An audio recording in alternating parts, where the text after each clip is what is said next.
सबसे पहले मैं आपको यह विश्वास दिलाना चाहता हूं, इस कहानी के अंत तक आपके चेहरे पर एक मुस्कुराहट होगी, क्योंकि इस कहानी को अंत तक ध्यान से सुनने के बाद आप कुछ ऐसा जान लेंगे जो इस जीवन के रूपांतरण के लिए काफी है। तो चलिए कहानी को शुरू करते हैं। दोस्तों, एक बार एक लड़का एक महात्मा के पास आता है और उनसे कहता है कि गुरुवर, मेरे जीवन में बहुत अशांति है और कृपा कर मेरा मार्गदर्शन करें, जिससे कि मैं इस अशांति से छुटकारा पा सकूं।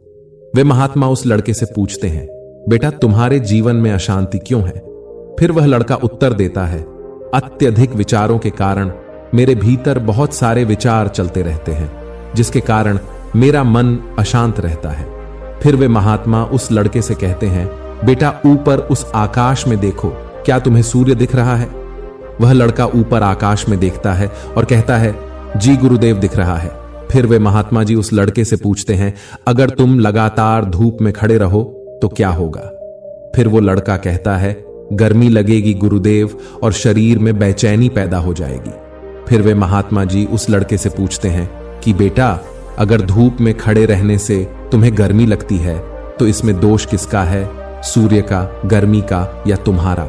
फिर वो लड़का थोड़ी देर सोचता है और कहता है, कृपा कर आप ही बताइए गुरुदेव। फिर वे महात्मा जी मुस्कुराते हैं और उस लड़के से कहते हैं कि सूर्य का काम है गर्मी देना और गर्मी का काम है गर्मी लगवाना, इसीलिए दोष तुम्हारा है। तुम धूप में जाकर खड़े हुए हो, तुम चाहो तो तुम छाया में जाकर बैठ सकते हो। ठीक उसी प्रकार हमारे मन का स्वभाव है विचारों और भावनाओं की खिचड़ी पकाना, और विचारों और भावनाओं का काम है तुम्हें दिशा दिखाना। अब उस दिशा में तुम्हें चलना है या नहीं, यह सिर्फ तुम्हारे हाथ में है। देखो, ध्यान से समझो कि विचार और भावनाएं समस्या नहीं है, बल्कि तुम्हारा उनसे जुड़े रहना समस्या है। सोचो कि तुम धूप में खड़े हो और तुम चाह रहे हो कि तुम्हें गर्मी ना लगे। क्या यह संभव है? अगर तुम्हें गर्मी से बचना है तो तुम्हें अपनी जगह बदलकर धूप से छाया में जाना है। ठीक उसी प्रकार मनुष्य के अशांति के 4 आयाम हैं, तन, मन, दिल, बुद्धत्व। दोस्तों, बुद्धत्व यानी कि बुद्धि के परे की स्थिति है, उसे बुद्धत्व कहा जाता है। दूसरे और तीसरे आयामों में हमेशा उथल पुथल रहती है, यानी मन में विचार चलते रहते हैं और दिल में भावनाएं होती हैं, और ये दोनों ही आयाम बहुत ही शक्तिशाली है। विचार क्षणिक होते हैं और भावनाएं देर तक टिकती है। इसे तुम ऐसे समझो जैसे कि कल तुम जिसे खोने से डरते थे, आज वो तुम्हारे पास नहीं है और आज तुम्हें उसकी कमी महसूस नहीं होती है। कुछ समय तक हुई थी, लेकिन अब नहीं हो रही है, क्योंकि भावनाओं को अलग होने में थोड़ा समय लगता है। विचार तुरंत बदल जाते हैं, जैसे अभी तुम कुछ और सोच रहे थे और थोड़ी देर बाद कुछ और सोचने लग जाओगे। इन भावनाओं के कारण ही तुम्हें किसी से प्रेम हो जाता है और फिर वही प्रेम नफरत में बदल जाता है, मित्र ही शत्रु बन जाता है। उसके बाद वह लड़का उस महात्मा जी से कहता है, गुरुदेव फिर इसका उपाय क्या है? फिर वे महात्मा जी उस लड़के से कहते हैं, बेटा उपाय यह है कि तन के आयाम पर काम करना, और यह सबसे आसान तरीका है। शरीर के स्तर पर हमारी कर्मेंद्रिया है और ज्ञानेंद्रिया है। हमारी कर्मेंद्रिया कर्म से जुड़ी हुई है और हमारी ज्ञानेंद्रिया ध्यान से जुड़ी हुई है।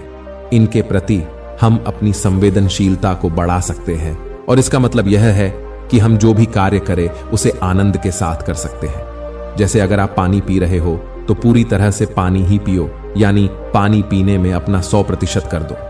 फिर लड़के ने कहा, ऐसा करने से क्या होगा गुरुदेव? ऐसा करने से तुम मन और दिल के आयाम से हटकर शरीर के आयाम पर आ जाओगे, और यह बिल्कुल ऐसा है जैसे कि तुम धूप से हटकर छाव में आ गए। मन और हृदय के आयाम पर अपना काम चल रहा है, लेकिन तुम्हारी जागरूकता तन पर आ गई है। जैसे कि सुबह उठो तो सूरज की किरणों को महसूस करो और हवा को महसूस करो। आंखें बंद करके पक्षियों की आवाजें सुनो। लगातार तन के आयाम पर काम करने से तुम एक दिन हैरान हो जाओगे कि तुम पक्षियों की आवाजें तो कानों से सुन रहे हो, लेकिन तुम्हारा मन शांत हो रहा है। तुमने अपने मन पर कोई कार्य नहीं किया, लेकिन फिर भी वह शांत हो रहा है। इसीलिए पहला उपाय यह है कि हर कार्य को तन के आयाम पर जागरूकता के साथ करना, और दूसरा उपाय है अपने भीतर के नाद यानी सुर को सुनो। फिर वह लड़का महात्मा जी से पूछता है, गुरुदेव अपने भीतर के सुर को कैसे सुने? फिर वे महात्मा जी उससे कहते हैं, किसी शांत जगह पर जाओ, जहां पर कोई शोर न हो, और अपनी आंखें बंद करो और अपने भीतर के सुर को सुनने का प्रयास करो।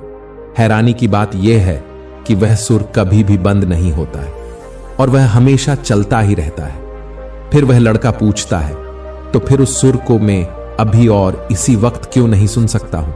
वे महात्मा कहते हैं कि बाहर के शोर के कारण तुम उसे नहीं सुन पा रहे हो।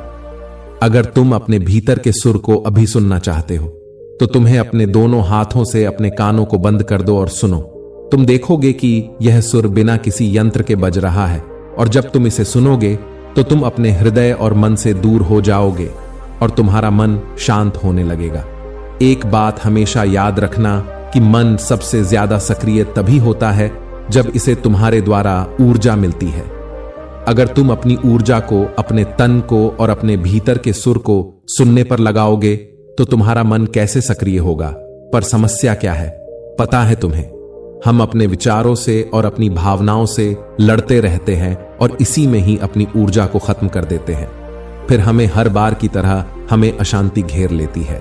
इसीलिए अपने मन को शांत करने के लिए ये दो काम करें। पहला, अपने मन के आयाम से हटकर तन के आयाम पर आ जाए, और दूसरा उपाय है अपने भीतर के स्वर को सुने।